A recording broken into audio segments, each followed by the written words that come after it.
अपने बीच भारतीय जनता पार्टी के माननीय राष्ट्रीय प्रवक्ता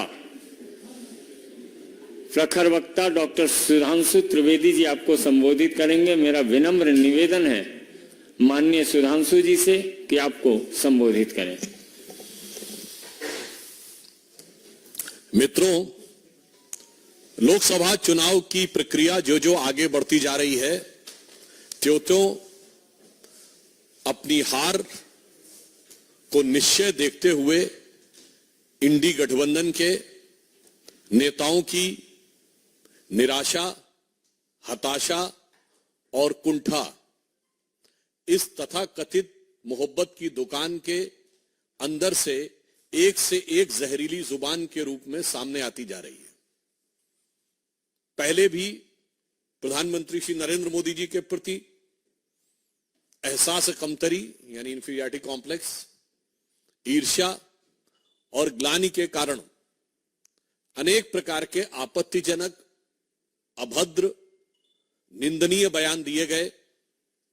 परंतु अब ऐसा प्रतीत होता है कि इस तथाकथित मोहब्बत की दुकान में सिर्फ जहरीले सामान ही नहीं है, ये किसी सियासी फरमान का हिस्सा है। मतलब there is a possibility of a political dictate which is being given from the top to carry on giving these type of dastardly statements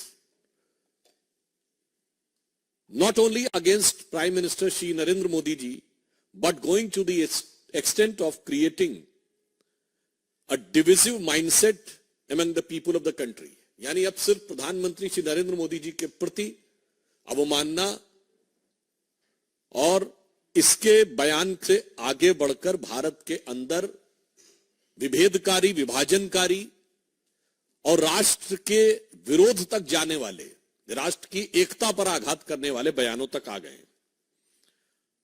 और कई बार ये लोग किस प्रकार का ज्ञान देते हैं, यही समझ से परे है। देखिए देश को कैसे भ्रमित करने का प्रयास करते हैं। अभी केरल के मुख्यमंत्री श्री पिनारी विजयन ने सीए के ऊपर बोलते बोलते एक बहुत विचित्र बयान दिया। यह बयान जितना विचित्र है उतना ही स्पष्ट इसकी मानसिकता है।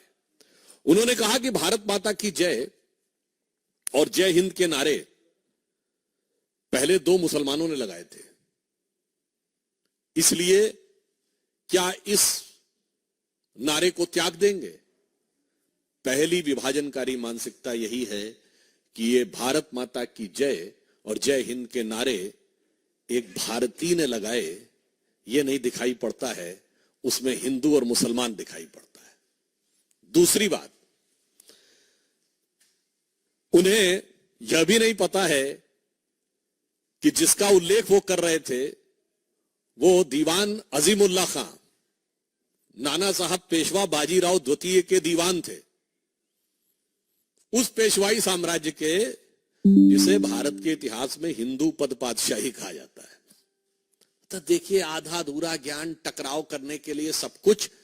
तो मैं इंडी गठबंधन और कम्युनिस्ट पार्टी और श्री पिनारी विजयन के ज्ञान में और अभिवृद्धि करते हुए बता देना चाहता हूं कि वंदे मातरम जो आनंद मठ में लिखा गया, उसका सबसे पहले राजनीतिक मंच के ऊपर जो गायन हुआ वो 1895 में कांग्रेस के कलकत्ता सेशन में हुआ और जिसकी अध्यक्षता रहमतुल्लाह अहमद सयानी ने की थी। यही तो मैं कहना चाहता हूं, ये सब भारत की एकता के प्रतीक थे, मगर सियासत के मकड़ जाल में इन लोगों ने इन चीजों को इस रूप में प्रस्तुत कर दिया कि भारत की एकता के प्रतीक उद्घोषों को सांप्रदायिकता का प्रतीक बनाने का प्रयास किया। और जो चाल 100 साल पहले थी वो आज 100 साल बाद भी वही फितरत है। कृपया भारत की एकता और भारत के गौरव के उद्घोषों के ऊपर विभाजनकारी राजनीति से परहेज करना चाहिए। और पुनः मैं कह रहा हूं, इंडी गठबंधन इस बात का जवाब दे पूरी बात की ये आई कहां से। और मैं पुनः कहना चाहता हूं, उससे भी आगे बढ़कर जिस भारत माता की जय और वंदे मातरम की बात कहते हैं, पहले तो पता नहीं उनको, शायद वो लेफ्टिस्ट ही ज्ञान है। अरे भाई, ऋग्वेद के पृथ्वी सूक्त में लिखा हुआ माता भूमि पुत्रो हम पृथिव्या, ये धरती हमारी माता है, ये देश हमारी माता है और हम इसके पुत्र हैं। गीता भी माता है, गंगा भी माता है, गौ भी माता है, भारत भी माता है, धरती भी माता है, मगर कम्युनिस्टों को उसमें कुछ और नजर आता है। तो इसलिए अब यह सवाल स्वाभाविक रूप से बन जाता है कि इंडी गठबंधन के नेतृत्व के लोग इस बात का जवाब दें। अब आप आइए दूसरे राज्य पे। तमिलनाडु के मुख्यमंत्री एमके स्टालिन साहब ये कहते हैं कि तमिलनाडु के लोगों को उनके लिए वोट करना चाहिए और प्रधानमंत्री श्री नरेंद्र मोदी जी के प्रति उनके मन में, अब तो मैं ये भी कहूंगा, सिर्फ अवमानना नहीं है, असुरक्षा का भाव आ गया है। I want to make it very clear that now the statement of Sri M.K. Stalin, who is trying to portray that Sri Narendra Modi ji is not working to the interest of Tamil Nadu people, is derived not only from the motive of having disrespect towards Prime Minister, but rather than it signifies a sense of insecurity in him.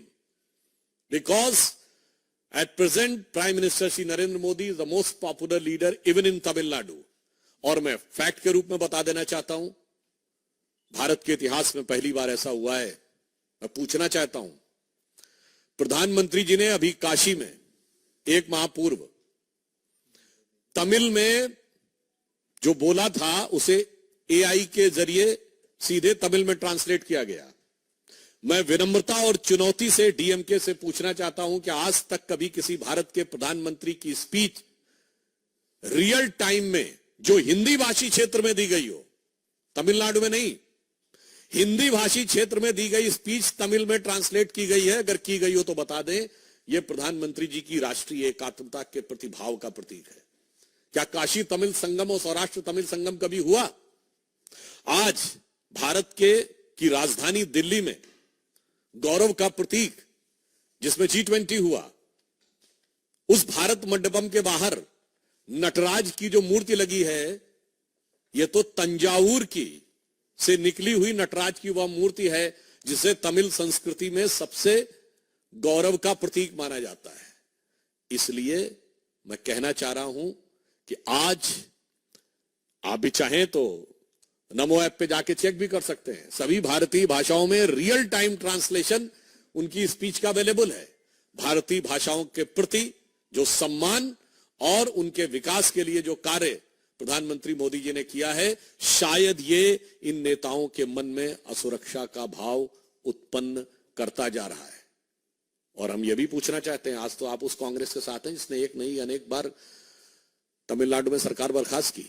Shri MK Stalin कृपया बताएं कि 1998 में अटल जी की सरकार आने से पहले DMK की कौन सी सरकार अपना कार्यकाल पूरा कर पाई थी?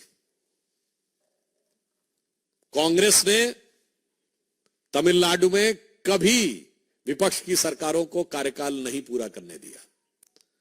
और श्री पिनारी विजयन बताएं कि भारत के इतिहास की पहली गैर कांग्रेसी सरकार 1957 में केरल में कम्युनिस्ट पार्टी की ईएमएस नंबूदरीपाद जी के नेतृत्व में हुई, क्या कार्यकाल पूरा कर पाई थी? इसलिए जिनका अतीत इतना खतरनाक है वो आज के यथार्थ से डर रहे हैं। Those who are having this type of dark past, now they are fearful of the present day ground realities, which is having a very huge support from the grassroots level in favor of Shri Narendra Modi. तीसरा, कर्नाटक से। अब बताइए, कर्नाटक के कांग्रेस सरकार के संस्कृति मंत्री श्री शिवराज तंगडाड़ी ने बयान दिया है कि जो छात्र मोदी मोदी के नारे लगाए उनके ऊपर थप्पड़ मारने चाहिए। मैं पूरे देश के जो भी इंटेलेक्चुअल एस्टेब्लिशमेंट के लोग हैं, अपार्ट फ्रॉम इंडी गठबंधन, पूछना चाहता हूं, क्या इस देश में लोकतंत्र को समाप्त करने का अरण्य रोदन करने वाले, की रुदाली करने वाले लोगों से पूछना चाहता हूं, राजनीतिक नारे लगाने के ऊपर आप थप्पड़ मारने की बात करेंगे, और वो भी प्रधानमंत्री जी के नाम के ऊपर, और आप कहेंगे कि यह लोकतंत्र है? और फिर वहां तो कांग्रेस की सरकार है। मैं पूछना चाहता हूं कांग्रेस पार्टी से, सोनिया जी से, राहुल जी से और कांग्रेस के अध्यक्ष खड़गे जी जो वहीं से हैं, ये वही कांग्रेस पार्टी है जो गांधी जी के विचारों का अपने को प्रतीक बोलती थी। जो कहा जाता था एक थप्पड़ मारे दूसरा थप्पड़ आगे कर दो, गाल आगे कर दो, अगर एक गाल पे थप्पड़ पड़े तो दूसरा गाल आगे कर दो। इन विचारों वाले आज कहते हैं कि नारा लगे तो थप्पड़ मारना शुरू कर दो। ये अवश्यंभावी हार की हताशा में हिंसा तक उतर आने की एक खतरनाक प्रवृत्ति का प्रतीक है। ये कांग्रेस उन्हीं गांधी जी की प्रतीक है जिन्होंने तो नोआखली में जाके इसलिए अनशन किया था कि अगर हिंदू समाज के लोग मारे भी जा रहे हैं, हिंसा भी कर रहे हैं, हत्याएं भी हो रही हैं, तो भी प्रतिक्रिया मत करो, शांति से बैठे रहो और आज ऐसे थप्पड़ मारना शुरू कर दो। इसलिए यह दर्शाता है कि ये राहुल गांधी की कांग्रेस का गांधी की कांग्रेस से कोई मतलब नहीं है।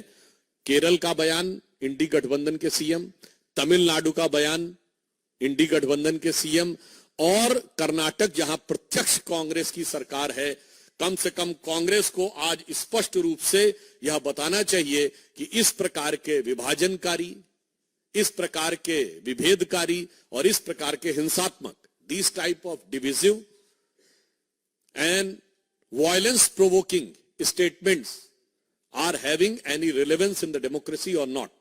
और मैं इसलिए यह कहना चाहता हूं इस चुनाव में जहां एक तरफ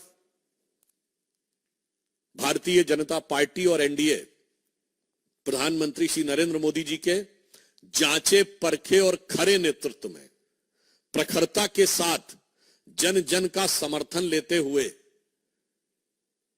400 पार के लक्ष्य की तरफ आगे बढ़ रहा है, वहीं अंतर विरोधों से, कुंठा और अवसाद से ग्रस्त होकर अनेक प्रकार के नकारात्मक बयानों को देते हुए यह तथाकथित इंडी गठबंधन सिर्फ पराजय नहीं, मैं कहूंगा आत्मघात की तरफ आगे बढ़ रहा है। इसलिए मैं अंत में सिर्फ यह कहना चाहता हूं कि हम एक भारत श्रेष्ठ भारत पे विश्वास करते हैं। सारा भारत आज एक नए स्वरूप में आगे बढ़ रहा है। आज से तो हिमाचल मोदी जी के नेतृत्व में भारत एक नई करवट लेता हुआ दिख रहा है और भारत की युवा पीढ़ी बहुत स्पष्ट रूप से देख रही है कि उसकी आकांक्षाएं इस नई राजनीति के साथ हैं।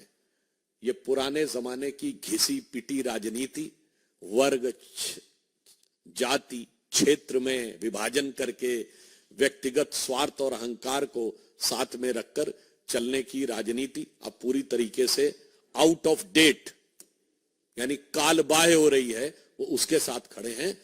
तो मैं देश की जनता से सिर्फ यह आह्वान करना चाहता हूं कि इन चुनावों में ऐसी प्रतिगामी शक्तियों यानी ऐसी रिग्रेसिव फोर्सेस को बिफिटिंग रिप्लाई दें, समुचित प्रत्युत्तर दें और मोदी जी के पक्ष में इस रूप में खड़े हों कि अरुण गगन पर महाप्रगति का अब ये मंगल गान उठा, करवट बदला अंगड़ाई ली सोया हिंदुस्तान उठा। धन्यवाद।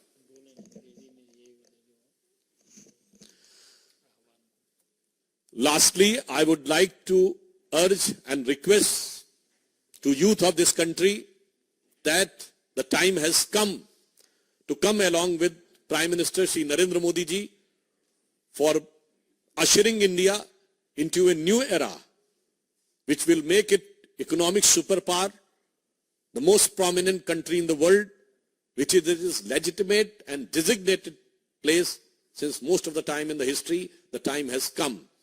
Rather than these type of outdated, regressive politics of the past generation, which was based upon division on the base of linguistic, division on the base of region, division on the base of caste, and trying to portray these things, and the real thing is to control all the wealth and power in favor of their family. This is to be discarded, and in new era, a new politics under Shri Narendra Modi ji is to be supported. So, in this context, I would like to add one thing, that whatever darkness they want to put forth in front of India, but the youth is witnessing a great future ahead. With the Robert Frost poem, woods are lonely, dark and deep, but I have promises to keep and miles to go before I sleep, and miles to go before I sleep. So we are marching ahead, miles under the leadership of Prime Minister Shri Narendra Modi, to make India a new, powerful, developed and Jagat Guru.